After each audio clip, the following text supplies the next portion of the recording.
am ñoo xam ne dafa am lu leen doon soupçonné am lu leen doon toppee. donc nekkoon fi ay ministres yoroon fi ndomba tànk jaadu na. bala ñu leen di jébal haute cour de justice ñu jaar assemblée nationale. donc voté li nga xam ne mooy résolution de mise en accusation bi. bon ñu déglu leen ñoom ñëpp si kanamu député yi. loolu nag bu weesoo li si des nag dañuy jébal bataaxal boobu ki nga xam ne nii. mooy donc le procureur bu ko defee mu mën a saytu moom it à travers la commission d'instruction. bi nga xam ne mi ngi foofu haute cour de justice. pour mën a xóotal enquête bi parce que dana instruire donc le dossier à charge et à décharge.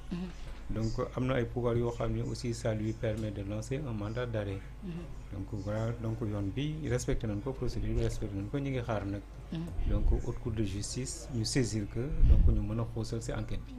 ñu déggoon Babacar Touré bi nga doon wax lu am solo tout à l'heure jëm ci wàllum haute cour de la justice maanaam daal bu jëlee ab ndogal lu tax muy dellu ginnaaw yombul donc ñoom ñoo defuñu bu fekkee daan nañ leen rek amu recours. waaw xam nga dafa am donc yenn juridiction yoo xam ne nii surtout haute juridiction yi pour ñu xasee ba rendre une décision.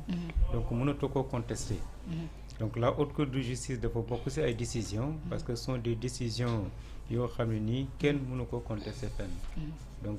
parce que jugé nañu affaire bi jeex na parce que mooy ëttukaayu àtte bi nga xam ne nii mooy saytu loo xam ne nii ñi ngi koy toppee président de la république. ak ñi nga xam ne mooy ay ministres am. donc jaadu na loolu nag suñu bëggee respecter ce qu'on appelle donc les droits donc de la défense. ou bien les droits des personnes donc condamnées. nanu xoolaat bu baax suñu disposition donc pénale yi. donc def de telle sorte que même les arrêts rendus par la haute cour donc de justice peuvent faire l'objet donc de contestation mais tant que loolu kii aussi tant que tëggaatuñ loi bi. donc dañuy jàpp ne haute cour de justice bu condamné amul beneen pexe boo xam ne war nañ ko mën a jaar pour contester décision boobu. donc mën nañ jàpp ne ñi nga xam ne ci fas yéene nañ jànn ak ñi nga xam ne moo di waa haute cour de la justice jamono ji moom ñoo ngi ci risque bu baax. bon mën naa wax ne risque wala du risque ñoom toute façon dañ leen tuumaat. parce que instant yi dañuy respecter seen ak seen yelleef. donc ñi nga xam ne cité na leen ci muy les 5 ministres. toujours dañ leen présumer innocent. léegi nag la balle est dans leur camp. kenn ku ci ne am nga possibilité am ku la lay maanaam benn avocat taxaw. la nga xam moom lay toppee devant la haute cour de justice ou bien devant la commission d'instruction. bi nga xam mooy instruire dossier à charge et à décharge. mais jaadu na kenn ku ci nekk aussi dindi tuuma par rapport ak li nga xam moom nañ gàll sa ndodd. parce que donc juge d'instruction commission d'instruction bi moom day wéy di xóotal enquête bi. léegi nag par le biais de leur avocat kenn ku nekk da nga ñëw jéem a saytu ci dossier boobu. donc lépp loo xam ne ni teg nañ la ko ci ndodd comme accusation. am nga possibilité parce que confrontation dina am. donc débat sur le fond donc de ces dossiers dina am. mais bu boobaa donc jaadu na ñoom it ñu jéem a fexe nu tegee tuuma par rapport ak li nga xam ne moom lañ di toppee. mais instant yi mënuñu def un procès par rapport à leur situation. donc ces personnes sont présumées innocentes. ñoom nañu préparer leur mémoire à la défense. donc par le biais en tout cas si ñi nga xam ñoo leen di layal muy seen ay avocats. mais également c'est bien à préciser juróom ministre mais ñeent ñi la ñuy toppee mbirum gestion des fonds Covid-19. mais ki ci topp di Ismaïla Madior Fall ñoom ñu koy toppee mbirum corruption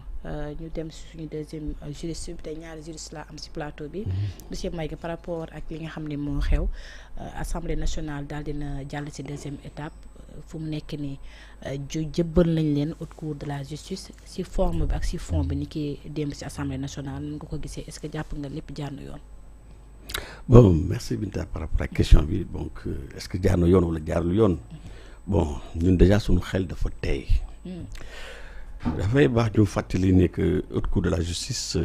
en fait suñu constitution bi moo ko consacré normalement. donc dans ses articles 99 100 et autres. et elle est régie par une loi organique mooy loi bi nga xam ne moo ñuy wax loi numéro 2002-10 du 22 février 2002. moom mooy définir maanaam son organisation sa composition. ak procédure beeg nu muy doxalee. te loolu depuis 2002 la woon. je le dis loi organique boobu ça fait depuis 2002. te aussi comme ni ngeen ko waxee loolu mooy aller très vite mooy dañ xam ne que décision haute cour de justice ce sont des décisions qui sont insusceptible de recours maanaam décision xam ne c'est frappé de l'autorité absolue de la juge maanaam moom la doon Babacar doon wax tout à l'heure ci vidéo bi. non on ne revient pas là-dessus loolu moo tax ñu ne ñun suñu xel dafay xaw a tey benn parce que décision boo xam ne bu ñu ko jëlee kenn dootu se revenir ça c'est un problème. Deuxième problème bi mooy xam nga gars yi CREI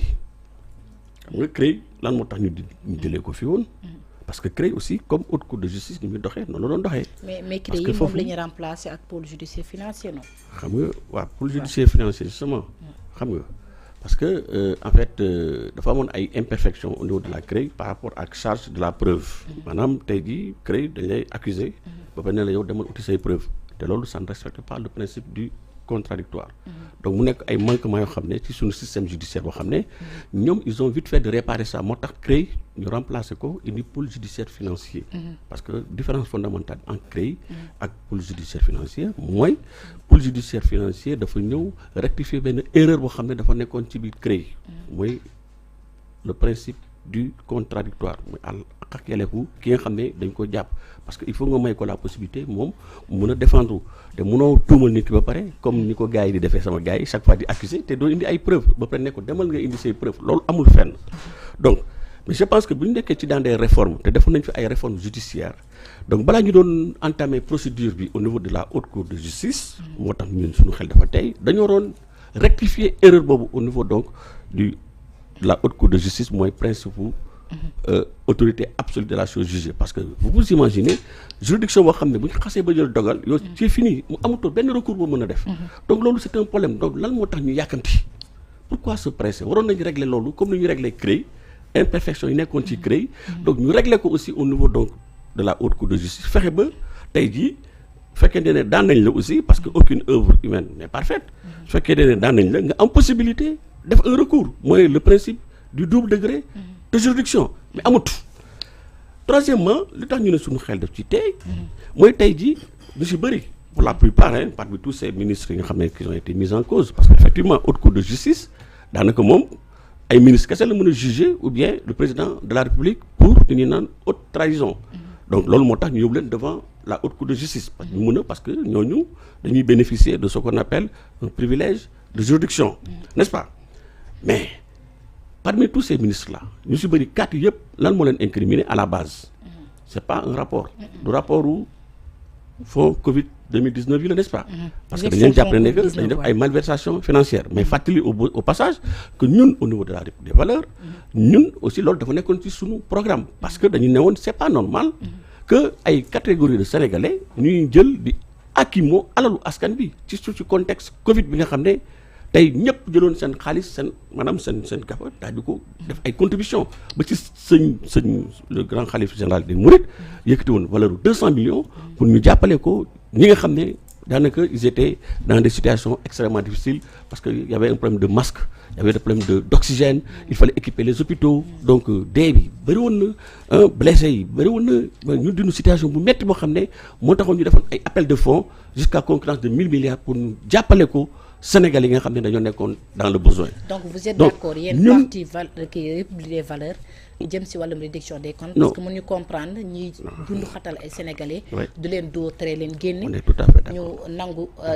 ñu perte seen i liggéey. ñenn nañu ko si mel ne Serigne Mountakha wax ko si say biir kàddu mu joxe xaalis bu takku yooyu xaalis bi yëpp mu am ay manquement il faut que aussi ñu leeral sénégalais. mais loolu dañ ko war a leeral mais xam nga bu ñuy leeral dañoo war a leeral mbir mi lépp mais mënoo leeral benn mbir bàyyi leneen parce que y a pas que ce rapport fonds Covid 2019. am na beneen rapport aussi am na beneen rapport boo xam ne tey jii bu épinglé des gens yi nga xam ne tey jii dañoo transhumé parce que par rapport ak au conseil des collectivités territoriales conseil économique social et environnemental ak yu demee noonu mais y a un rapport qui a été fait boo xam ne boobu ba léegi mais gisuñu ko rapport boobu anamu pourquoi ñu jël rapport fonds Covid 2019 bi kese di poursuivre ñi nga xam ne ñoom la ñu épinglé parce que ñu si bëri ñooñu c'était des gens yi nga xam ne ils étaient avec Macky Sall APR mais dañuy fàttali nekk am na yeneen rapport yu fi nekk yoo xam ne dañoo épinglé des Sénégalais yoo xam ne tey jii par la force des choses dañoo transhumé tey jii ñu ngi si seen biir ñoom au niveau donc de Pastef. mais pourquoi rapport boobu. mais président wax na ñoom duñu protéger kenn. waaw mais duñu protéger mais ba ñuy leeral dañuy leeral mbir mi lépp dañuy jël tous les rapports la ñuy jël teg ko sur la table xam nga Macky Sall daan na wax moom sax moom mi ko doon reconnaître ne que am na ay rapports yoo xam ne man dama si teg sama conc am déet n'est-ce pas mais fii ça semble être le cas parce que dafa mel dañu doon wax rupture amu fii c'est la continuité pourquoi ñuy génnee rapport 2019 mooy fonds Covid 2019 bi bàyyi yeneen rapports yi donc bu ñuy leeral mbir mi nañu leeral pour lépp moo tax ma ne moo tax ñu ne c'est une demande lépp c'est une demande sociale képp koo xam ne da nga tax maanaam da nga luubal alalu askan bi tu dois répondre de tes actes ak foo mënte doon donc ñun nous sommes pour la reddition des comptes mais il faut une reddition totale mais sama gars yi ñoom dañu mën def affaire de façon partielle rek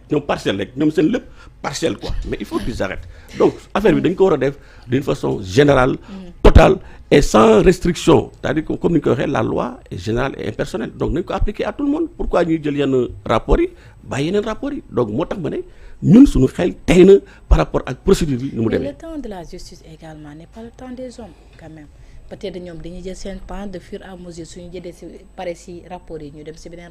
rapport bi monsieur Mbaye par rapport ak li nga xam ne moo jëm si 5 ministres yi nga xam ne fas yéene nañ janoog ak haute cour de la justice nan nga ko jàngatee ñenn nañ si boppam jàpp nañ daal seen taxawaay jamono yi rawatina waa APR da ngeen leen di acharnement la ngir xoqatal leen lan nga ko gisee. waaw Adja Binta xam nga finalement da ngay dem ba da ngay waaru quoi parce que sénégalais yi doo xam li ñu bëgg quoi. parce que la loi votée en 2012 du 27 décembre 2012 sur la code de transparence dans la gestion des finances publiques kooku dafa voté loi bu ñu voté la mu ngi fi. wax na ko sànq fii haute cour de la justice. c'est la loi 2002-10 du 22 février aussi 2002 rapport bi muy wax. Covid bi ñu épinglé les 4 ministres yi c'est un rapport qui a été fait en 2000 enquête bi ça a été fait en 2022 rapport bi la ñuy def en 2023 le président Macky Sall bi muy jotee rapport bi da ko transmettre le procureur bu fi nekkoon d'alors c'était Abdou Karim Diop si je me souviens très bien Abdou Karim Diop bi mu ko joxee je ne sais pas depuis 2023 pourquoi moom ouvrir transmettre wu ko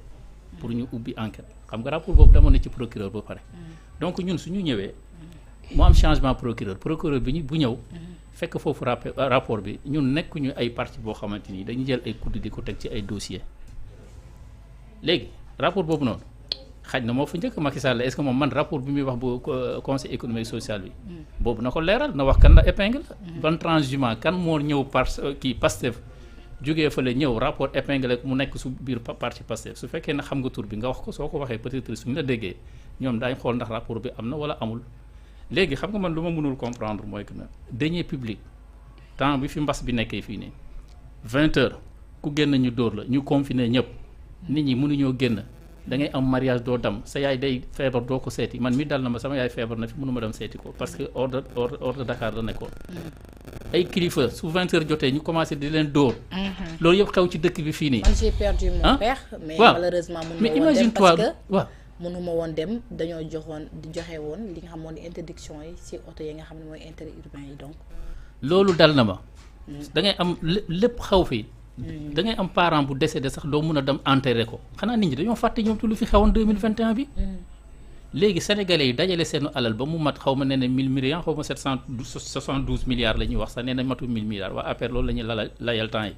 léegi ñu joxe ko Macky Sall def rapport bi. parce que bailleurs yi joxoon nañ ko xaalis fii nii ñu exiger à ce que léegi ñoom fonds bu ñu joxoon état du Sénégal ñu leeral ko loolu moo waral rapport bi mu jël ko jox ko justice bi léegi jël ko teg ci kuddam l'ancien procureur parce que dañ na procureur boo xamante ni kii moo ko remplacé kon su fekkee l'ancien procureur la mënul nekk ko Abdou Karim Diop mooy moo fi nekkoon léegi ñëw nañu gars yi jël rapport bi wane ko sénégalais yi gis njombe bu ci nekkee gars yi di instruire ñuy wax ne bon am nañu rapport épinglé woon wala am nañu rapport bàyyi fii am na yoo xamante ni vraiment bon doo comprendre lu muy niru quoi nañu toog xaar su fekkee ne xanaa justice mënul jël par exemple 100 rapports na da koy traiter en même temps il y a un rapport qui est sur place on est en train de traiter ce rapport là on attend à ce que ñu xool ndax yeneen rapport